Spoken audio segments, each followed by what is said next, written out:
You have to see it for yourself.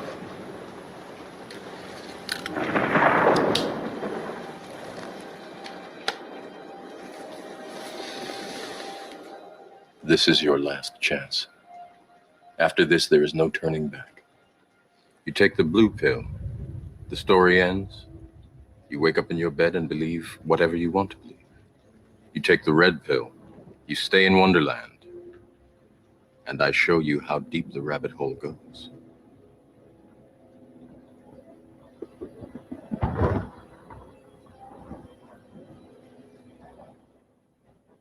Remember, all I'm offering is the truth, nothing more.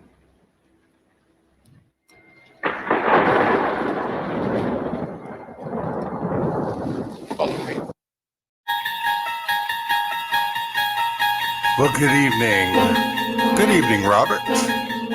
Welcome to Tall Tales in the Rabbit Hole.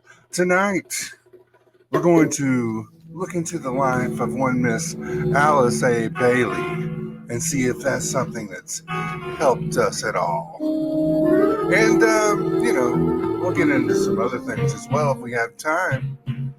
But, you may ask Dennis Lee, why do we talk of such strange things? Well, because this is Tall Tales in the Rabbit Hole, baby. That's just exactly what we do. You know?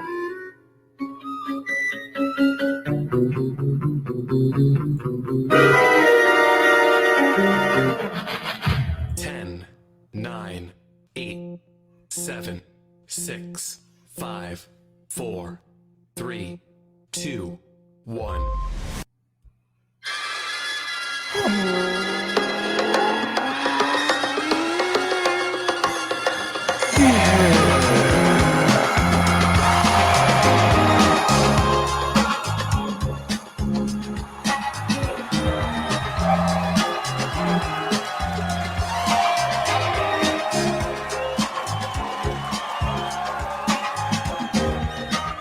Got me feeling like a drop in the sand, like a worm in the storm.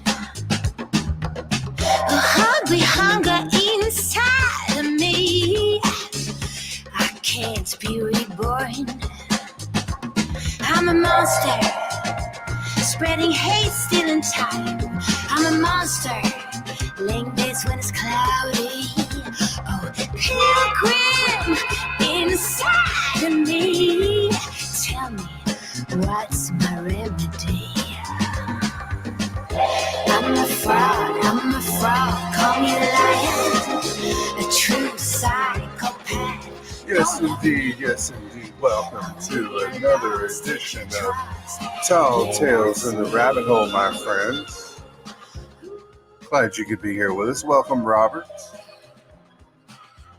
Tonight, we're going to put old Miss Alice A. Bailey on the spotlight.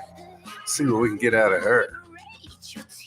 Don't worry, we won't cause her any harm because she's already dead. But I hope you're doing well. Hope you had a great weekend with whatever it is you set out to do and it ended up well and you're doing well. I like to start by saying we are throwing out prayers and blessings to Honeybee for Park Week. We know that she's got COVID and has been in ICU and may still be there. And our prayers and well wishes for a speedy recovery go out to them. But we have a short amount of time, so let's go ahead and open up the hole. Let me light my lantern here. And actually, that sounded kind of like a snake, didn't it? Anyways, let me pull something here that will get us in the mood.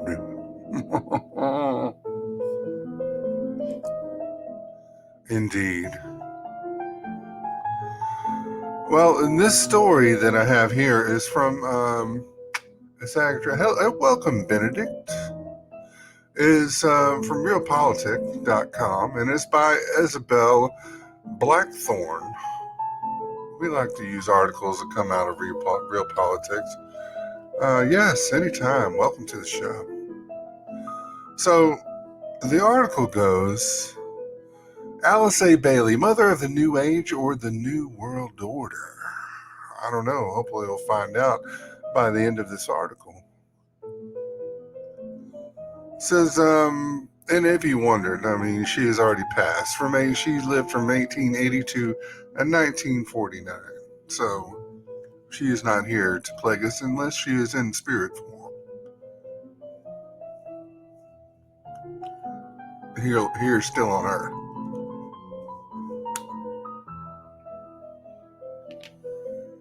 One of the most controversial figures to emerge from the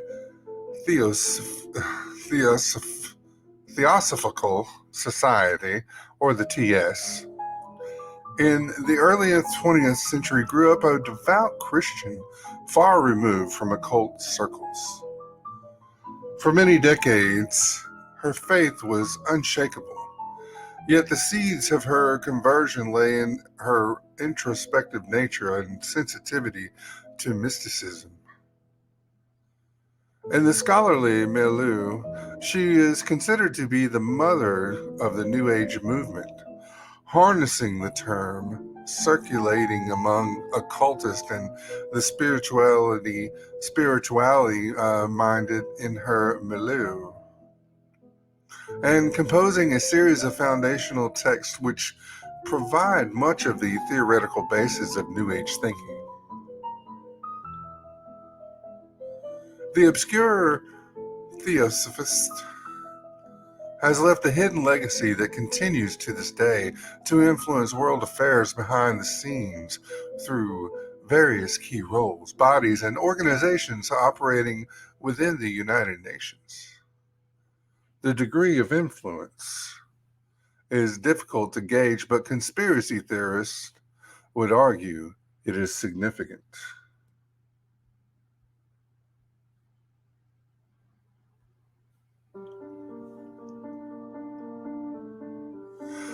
Alice Ann Bailey, 1880 to 1949, was born into the aristocrat La Trobe Bateman family. Among her ancestors are Victoria's first governor, Charles La Trobe, and the renowned book illuminator, Edward La Trobe. Other notables include neoclassical architect Benjamin Henry Bonneval La Trobe and Alice's grandfather, civil engineer John Frederick La Trobe Bateman. Unlike her younger sister, Alice deviated from the path her family expected her to tread. She did not marry, and she didn't have any interest in pursuing a university education. Instead, adhering to her unwavering belief in the need for the salvation of souls, she worked as a missionary in soldiers' homes for the British Army in Ireland and India, expounding the Gospels, entertaining the men, playing checkers, serving cocoa and eggs, and sitting beside the ill and dying. Her time in India came to an abrupt end when she suffered a physical and psychological breakdown. Her faith, which she had held dear for so long, began to waver. It was then she fell in love with a soldier in the Hussar Regiment, Walter Evans. It was an unfortunate match. The couple moved to Cincinnati, where Walter attended Lane Theological Seminary. 3 daughters and numerous bruises later, Alice managed to free herself from Walter's violence. She then spent several years packing sardines in one of Monterey's canneries, made famous by John Steinbeck in Cannery Row. It was during this period that Alice converted to Theosophy after attending a lecture at the home of some acquaintances.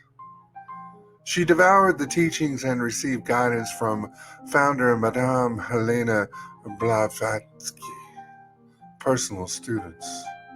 Before long, Alice was giving her own classes in theosophy.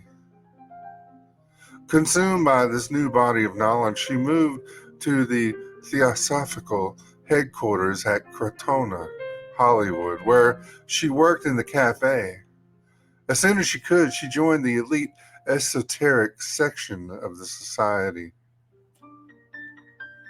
In January of 1919, Alice Evans met her second husband, Foster Bailey, a lawyer and Freemason from Massachusetts, born into a distinguished family of politicians and lawyers. Hailing on the maternal line from founding father of Fitchburg, Amos Kimball. The couple soon took on key administrative roles in the T.S. Foster as secretary and Alice as editor of the sectional magazine. Around October of that year, Alice began writing as amanuensis for the Tibetan or Dwal Kul, one of the theosophical masters of wisdom. The Tibetan had also been Blavatsky's master, from which her seminal text, The Secret Doctrine, arose. Reluctant at first, Alice took on the role of writing for the Tibetan, a role that would culminate in 24 volumes of esoteric teachings and commentary, a number written in her own right and many published posthumously. The collection became known as the Blue Books due to their indigo covers. A year later, an organizational row resulted in both Alice and Foster being ousted from the roles in the TS. They moved to New York, where Foster was offered work as secretary of the Theosophical Association. The couple quickly married and settled in Ridgefield Park, New Jersey. While Foster continued to campaign to change key organizational practices of the TS, Alice continued writing as she visioned their future. She established a secret doctrine class held in a room on Madison Avenue, which became an outstanding success. Interest grew and grew from all over the United States and beyond, and correspondence mounted. In 1922, the Baileys established the Lucis Trust and published the first 3 volumes of her opus. In 1923, they founded the Arcane School, an esoteric training school delivered by correspondence to disciples around the world. Welcome, Mr. Sinister, and thank you for the share.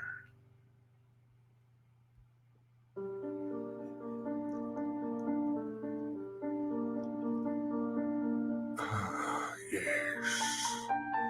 MCL. The Blue Books. Alice Bailey's body of work is in part a reformulation of the theosophical current of Western esotericism, composed in language accessible to contemporary mind. Central to theosophy are a belief in the existence of the soul, reincarnation, and the interconnectedness of all existence. An epochal view of evolution that includes consciousness, the transmission of an ageless wisdom from master to disciple, and commitment to humanitarianism. There is nothing fluffy between the pages of the Blue Books. The atmosphere the teachings evokes is businesslike, with an emphasis on responsibility, leadership, and executive management. The volumes are instructional texts for aspirants and disciples of the spiritual path. Some are harder to read than others. The volumes include a treatise on cosmic fire, an intricate cosmology drawing on Neapolitanist metaphysics and Eastern philosophy. Other works provide instructions for disciples on how to live think, and behave. A treatise on the 7 rays provides a detailed formulation of human psychology and advice on meditation and healing. Cemented in Alice Bailey's particular version of theosophy are Christian ideas of goodwill and good works, and she sought to make these basic principles the cornerstones of her teachings. She made it her mission to elevate occultism from the lower reaches of the charlatans and counter the left-hand path some occultists follow. For Alice Bailey, esoteric thought and practice needed to be oriented towards selfless, altruistic goals, and always for the good of the whole. Despite these noble aims, during her lifetime, Alice Bailey aroused the wrath of purist theosophists, Christians and Jews who all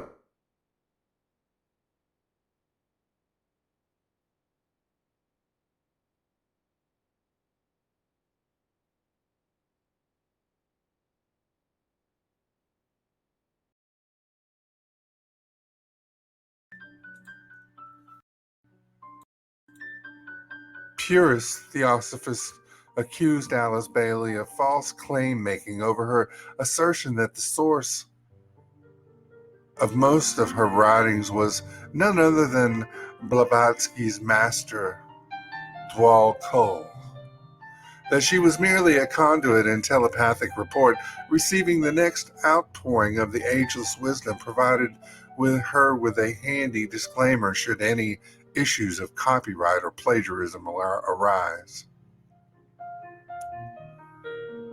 Some even allege Alice Bailey made us use of a secret theosophical teachings only available to members of the Society's esoteric sections, a matter that cannot be proven as teachings have not been made available in the public domain. She upset members of the Jewish community through her criticisms of their exclusive practices and an attachment to the notion of a chosen people, which separated Jews from the rest of humanity in her eyes. Controversy also surrounds interpretations of the theosophical root races, which appear to position Jews as less advanced. She trod sensitive ground even then, although, to her credit, some of their closest allies and co-workers were Jewish, including renowned psychiatrist Roberto Assagioli, who was highly influential in the foundation of humanistic and transpersonal psychology. Today, the Lucis Trust has issued an explanation of Alice Bailey's position on the Jewish faith, which can be found on their website. The Lucis Publishing Company started its life as the Lucifer Publishing Company, an unfortunate choice, and Alice Bailey quickly changed the name when she realized the upset it was causing among fundamentalist Christians. Go figure. How would she ever think that was a good name? Her original choice stuck in the minds of latter Christians, including author Constance Cumby, who uses the original name to take Alice Bailey to task over her alliance with pure evil. Conspiracy thinkers cite the same. Well, not that we're conspiracy thinkers here. Throughout her writing life, Alice Bailey strove to gain credibility in academic circles. She wanted her texts to be taken seriously and set apart from the gamut of occult literature being published at the time. She solicited forewords and prefaces from sympathetic scholars, including popular psychologist Harry Allen Overstreet, an eminent professor of philosophy Oliver L. Razor. Not having received a tertiary education, she was at pains to include reference to leading scholars in the fields of psychology, philosophy, and religion, including the eminent psychologist or psychiatrist Carl Jung.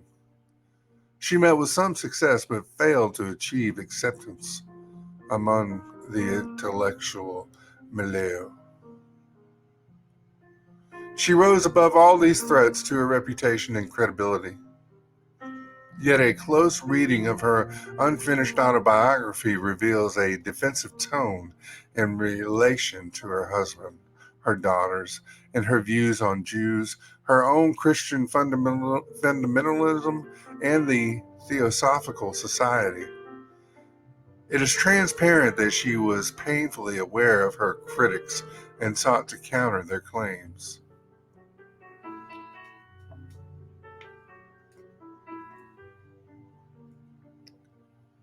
The New Age began as a utopian counterculture which rejected mainstream beliefs and values and searched for alternatives.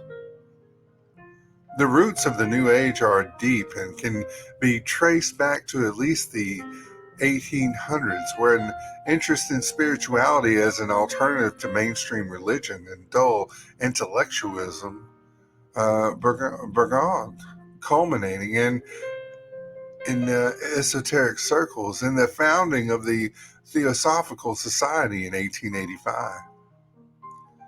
Alice Bailey, along with Rudolf Steiner and Krishnamurti, brought theosophical teachings to their own audiences, helping to perpetuate continuing interest in the ageless wisdom. Hopes for a new utopian age were prevalent in Europe, Britain, and America in the 1920s and 30s, at a time when the occult and spirituality, to some degree, fused. While dedicated seekers were committing to particular currents, dabblers and armchair enthusiasts tried out or considered various strands. Everything from the ideas of Mary Swainson through Gurdjieff, Outspersky, Meher Baba, Sufism,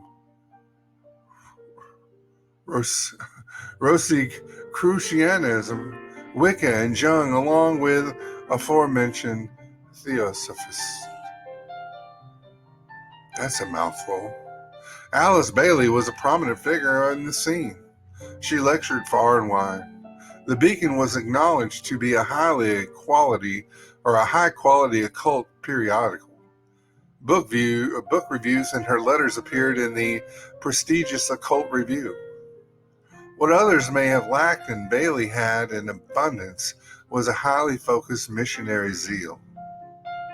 Everything she did and every hour of every day for 30 years was devoted to her cause. Her single-mindedness fueled a similar dedication in her students, especially among her arcane school graduates, those who have carried forward her vision. She continues to draw her out of the general pool of seekers, those who are as serious, focused, and committed as she. Her entire body of work can be described a New Age thought form. She sought to found a paradigm, not a movement of spiritual seekers. All the personal growth training contained in the New Age movement is, in Alice Bailey's worldview, meant to be preparation for world service, not self-aggrandizement.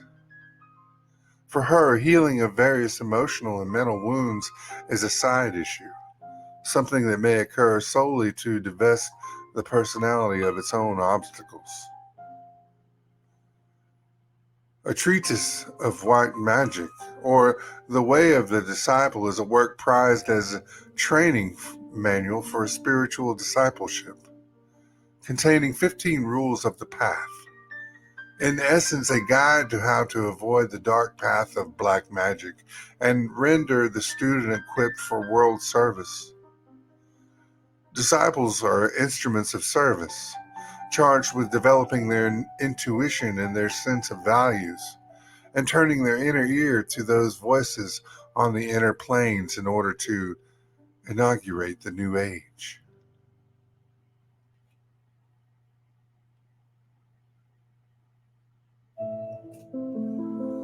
Should her disciples fail in their responsibilities, then the masters will withdraw, change their plans, and find some other way to proceed.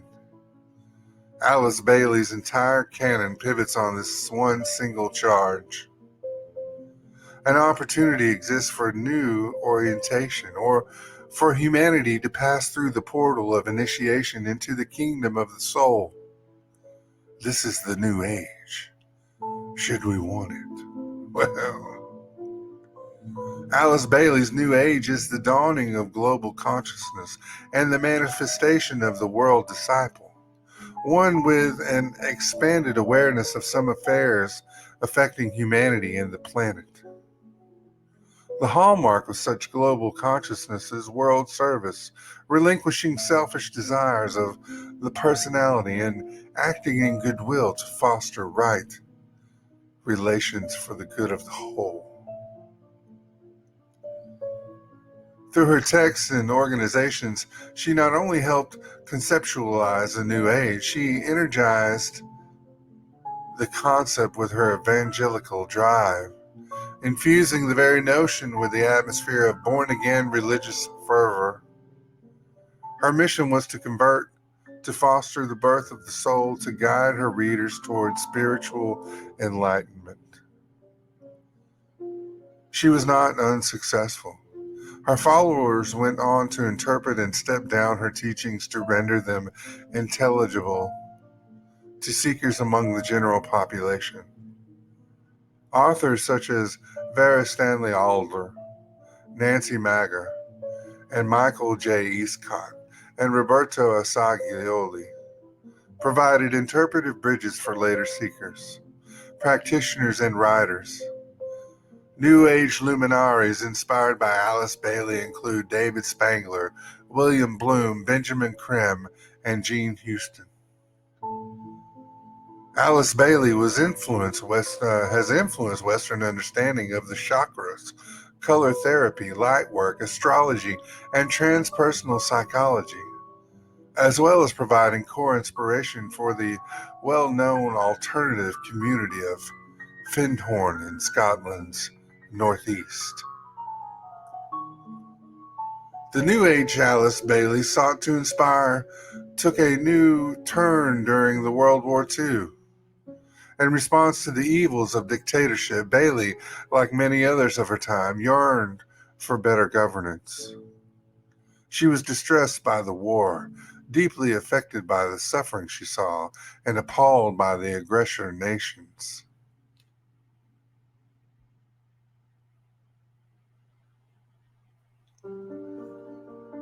She argued the need for a new world order, one founded on ideas of equality, goodwill, and leadership. She advocated equality of opportunity for all, individual freedom and autonomy, the eradication of poverty, the sovereign rights of all nations, a universal education, shared resources distributed fairly, and disarmament. Goodness gracious. Sounds like a global dictatorship. She had no outward anchor for her reflections until 1st of January 1942, when government representatives of 26 nations pledged to fight against the Axis powers and signed the Declaration of the United Nations. Blah. A declaration that led to the founding of the United Nations on the 24th of October 1945 in San Francisco. Well, that explains it.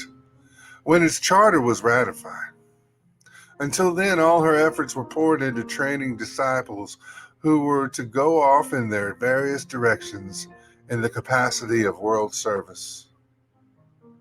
The United Nations gave Bailey a focus, and from then on, she directed her disciples towards the organization.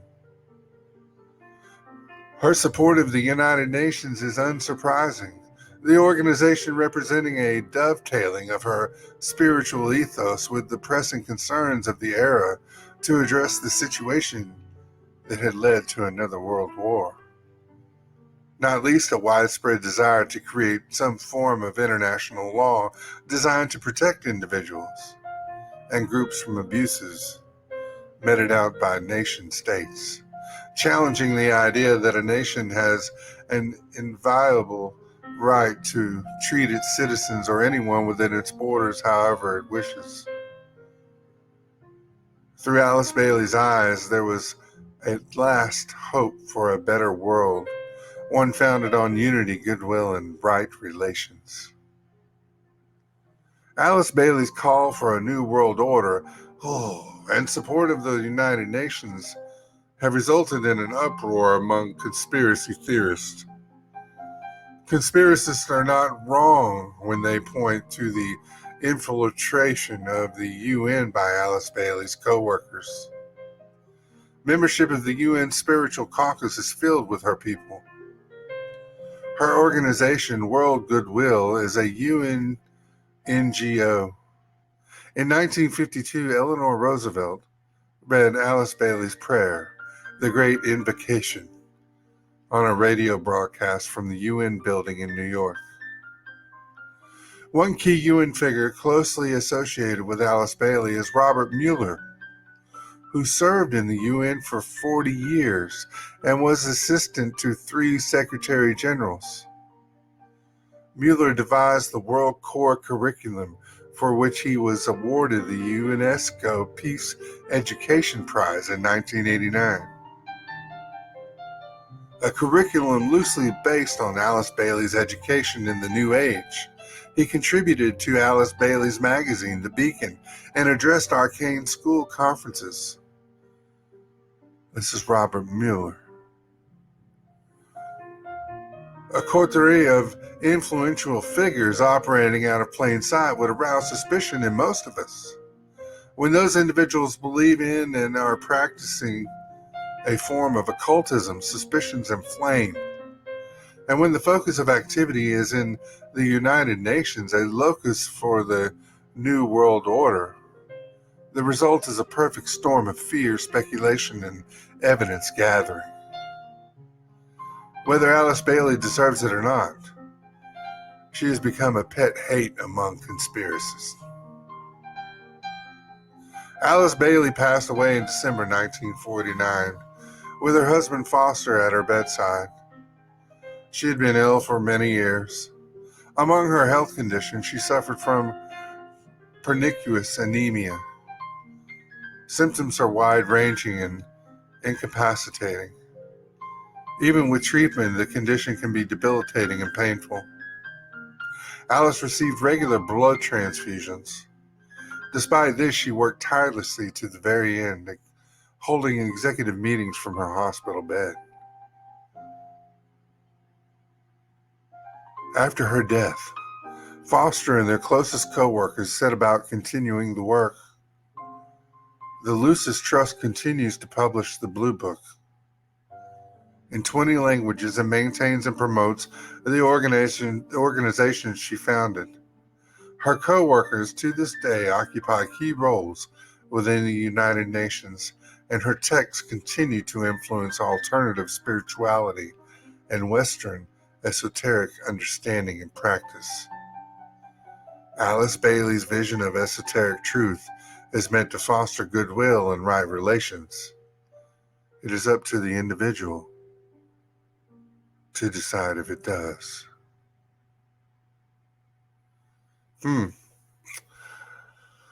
The creator of one world order, or the new world order, or the Great Reset?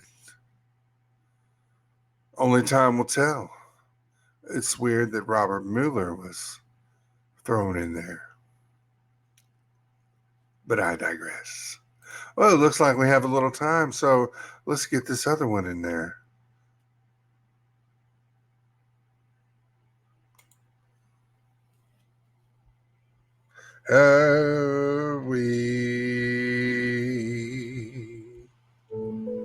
Yes, we have. Well, another one that we were hoping to get to is Dangers of Wars Threatening Humankind by Zamir Awan. It's another Realpolitik article. It says, while the world is suffering from the pandemic, it is also leading toward wars. The two big wars seem inevitable, one in the South China Sea and the other might be the Ukraine war. And let's take this one out. We don't care to hear that one anymore. Let's go with, there we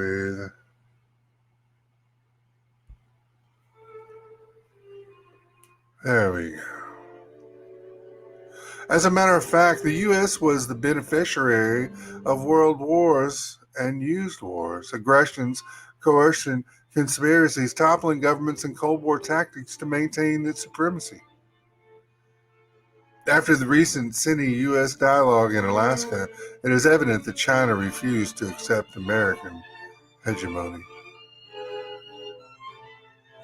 Principally, the U.S. should accept the ground realities and try to reassess its strengths and then exert as a power, but proudly, after leading an unipolar war for a few decades, the U.S. is not willing to surrender so easily, the article says.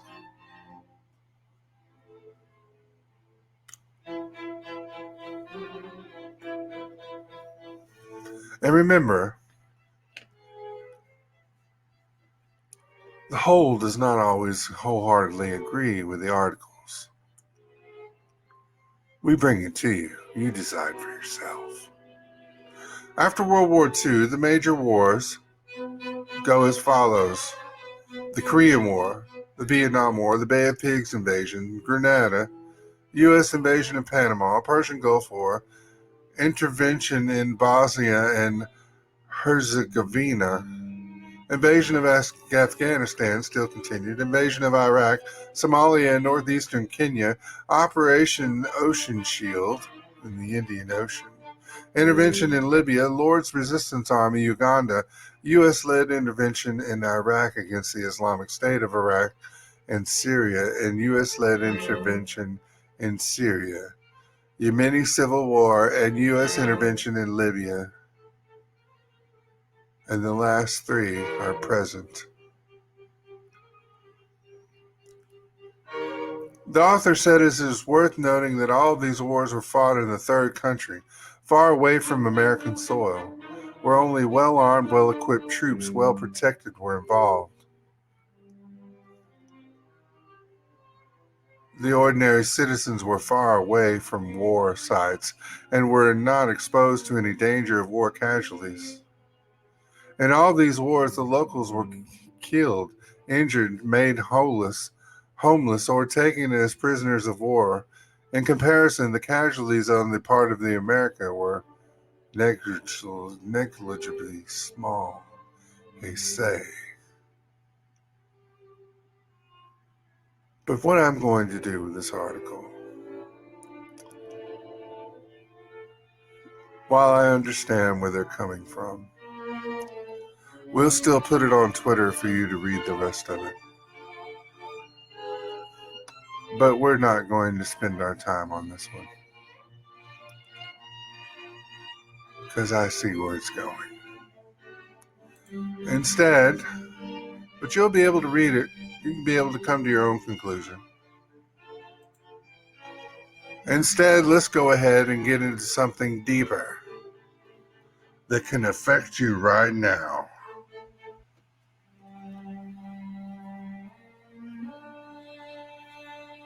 Cell tower transmissions interfering with xylitol crystal formation, showing disruptions of morphic resonance.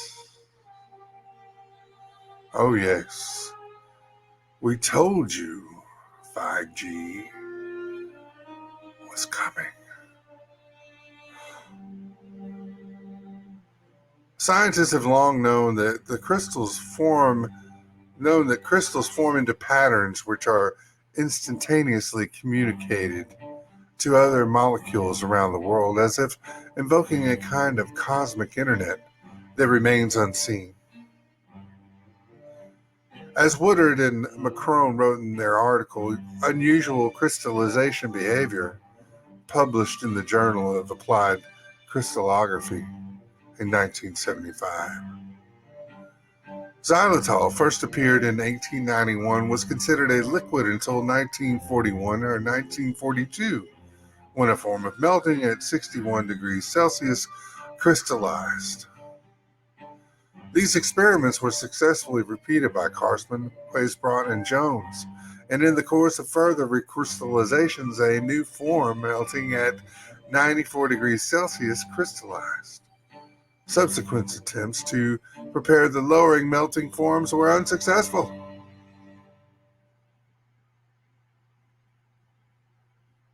And what does this mean, you may say? What does it all mean, Dennis Lee? Well, I'm glad you asked.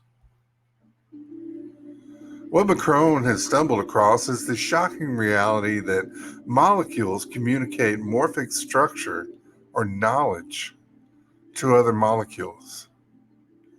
And this communication requires no technology and isn't limited by distance. Pioneering science thinker Rupert Sheldrake calls this phenomenon morphic resonance and describes morphic fields as habits of nature that are used by molecules and living systems to remember and communicate knowledge, structure, and organizational information. Sheldrake's books include Morphic Resonance, A New Science of Life, and The Presence of the Past. The author encourages you to read them, of course. Just as molecules remember how to form new configurations, and in one of our other shows, we talked about how water has a memory, and instantly communicate the knowledge to other molecules around the world, living things such as insects, animals, and human beings also rely on morphic fields. Morphic resonance information allows spiders to repair broken spider webs and salamanders to regrow lost limbs. Morphic fields are used by human embryos to grow into a fully formed human being, and the healing of wounds relies on morphic fields to instruct individual cells on how to repair their structures they need to repair.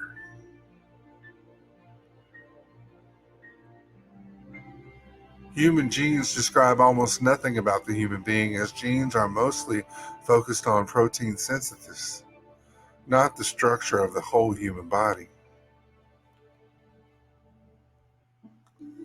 Although xylitol was previously known as a liquid at room temperature in the 19th century, xylitol learned to coalesce into new morphology as explained by Macron.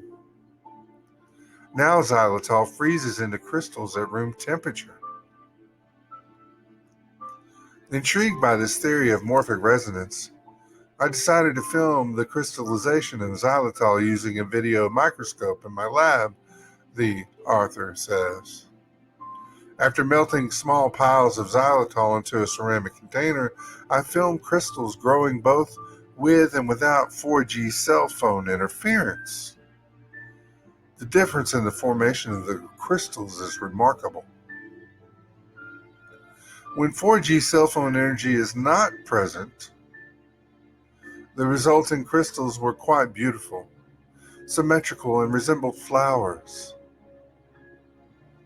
When 4G cell phone energy was present, the crystals tended to form dirty, chaotic structures that lacked symmetry and appeared to be fractured.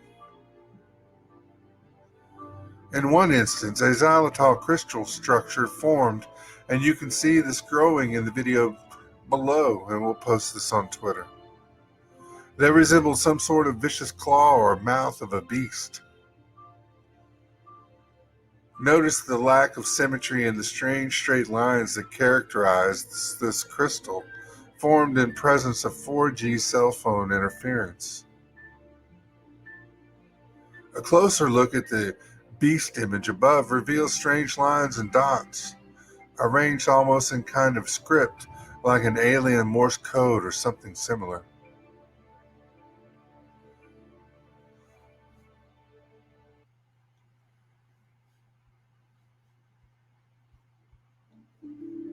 The matrix of straight lines appears at a specific frequency, distance, and wavelength.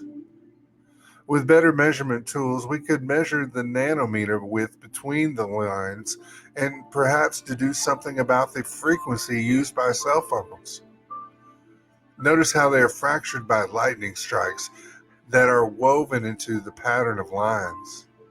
Also remember, as you see this, what you're seeing is nothing about xylitol, which is nothing but carbon, hydrogen, and oxygen atoms. There is nothing else in the solution.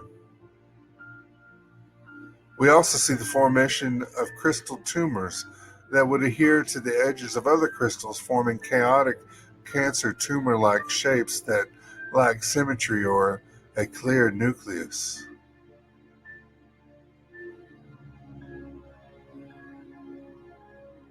I also strongly recommend you purchase and read all the books by Rupert Sheldrake, of course, who will no doubt be fascinated to see the microscopic photos and videos, and you can also see this on YouTube as well. There's evidence that even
indeed it is. And there we are. So yes, an Albert Einstein digital human. So the launch was timed to mark the 100th anniversary of his Nobel Prize in Physics. You can talk to Einstein via Unique's website, and he will answer back in his own special way. According to its website, Unique's mission is to revolutionize customer experiences with AI-powered ambassadors. The German mastermind is not the only personality users can engage with on the firm's website. Unique's range companions also include a COVID-19 health advisor named Sophie and a version of Daniel Colt, UBS chief economist. Danny Thompson, Unique CEO, said in a statement, "As part of our new companion series, Digital Einstein, among other digital humans, can communicate with people in a way that comes most naturally, using conversation, human expressions, and emotional responses to best provide daily interactions that we hope to make a difference in people's lives." Here's how some of the companions stack up. A digital Einstein. The AI experience was created in conjunction with the Hebrew University of Jerusalem and Greenlight, who provided Einstein's likeness, including his voice, image, and mannerisms, the company stated in a press release.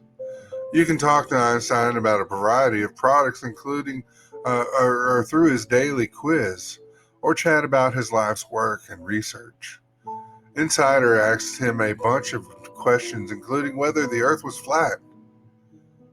He said, "Of course the Earth is not flat. Don't be ridiculous," he answered. We were also curious to know his views on COVID-19 vaccines, but his response was evasive. Let's hope sooner rather than later we will have some form of resolution and normal life. Please be safe, stay healthy, and give your loved ones a hug as much as possible, he said. He naturally spoke with authority on the theory of relativity, but was not able to answer more ponderous questions on how he thinks history has judged him. He simply replied, "Sorry, I didn't understand what you said." Sophie launched in April 2020. Sophie is very much a product of our times. The digital companion was created to converse with users about the most common questions surrounding COVID-19. The company said it used data from the Centers of Disease Control and Prevention and World Health Organization to launch Sophie as a public health advisor.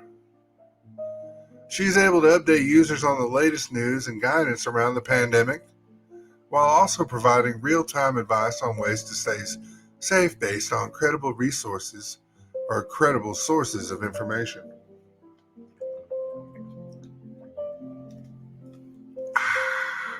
Users of many dialects can converse with Sophie since she is fluent in Spanish, Portuguese, Danish, Japanese, and more. In terms of her personality, Sophie was designed to be empathetic, friendly, and non-judgmental. Yeah, sounds like a dating site. Daniel Kalt, Unique's website shows a range of companions it has created for large companies. Among these is digital doppelganger of UBS's chief economist, Daniel Kalt. Kalt's chatbot was developed for the bank's Swiss arm to help people find the crucial banking and finance information they needed. According to the company, Kalt is able to draw on a deep trove of UBS's financial forecast data and present insights to high-wealth clients face-to-face. Like Sophie, he is available at any time of the day to have a personalized conversation with users.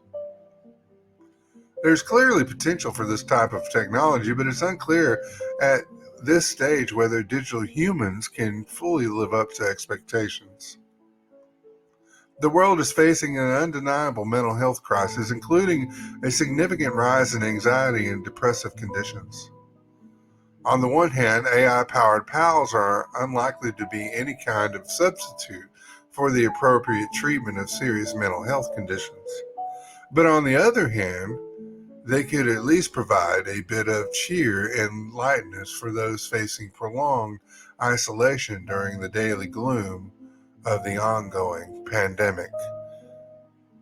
I mean, really, has anybody seen the movie Her? The dude falls in love with a phone. You laugh, but it may be entirely possible. And with that, my friends, I think that we're on a short show because we are heading over to Trice Talk. I encourage you to go and see Donald Wayne or listen to Donald Wayne and myself on Trice Talk. Lots of good information and good times. But we've enjoyed our time here. And we've enjoyed you being here.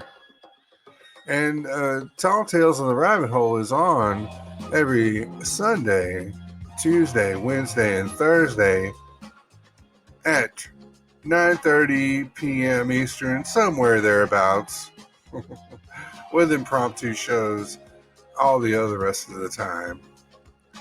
And make sure to enjoy other shows in the Podbean network of family, or Podbean family of shows. How about that? Like the Mr. Clean Show, slightly serious show, the Old Man Podcast, the Jon Devito Show, just nonsense passwords, so many shows, so little time. But you can see them posted on our posted show release too. Make sure to follow us on Twitter at Tall Tales, and make sure to follow us here on Podbean to get updates on new shows. So we appreciate you. We love you. We couldn't do it without you. And we just enjoy being down here in the hole with you. Remember to do what you do with love at the center of it. And you cannot go wrong, my friend. I truly believe that. But until next time, peace! Like an onion, I'll liberate your tears. Your sweet passion, sweet fears. Oh, you're in good hands. They say I'm gentle, so don't be scared. I'm a monster. Every train has its thrill. My game, my will. Pilgrim, don't let me okay. No, I wanna be given the blame. Hold up, wait a minute, what you're talking about? Hold up, wait a minute, what you're talking about? Wanna be given the blame. I'm a fraud. 'Cause I'm a true psychopath. When you're lost, take your trust, take your trust. That's me. That's so sick. I'm a fraud, call me a liar. A true psycho. Ooh, I'm a fraud, call me a liar. A true psychopath, don't love me. Oh, when you're lost, take your trust. Yeah, that's me. Oh, that's me, that's me, that's me. Yes, I'm a fraud. Call me a liar. A true psychopath.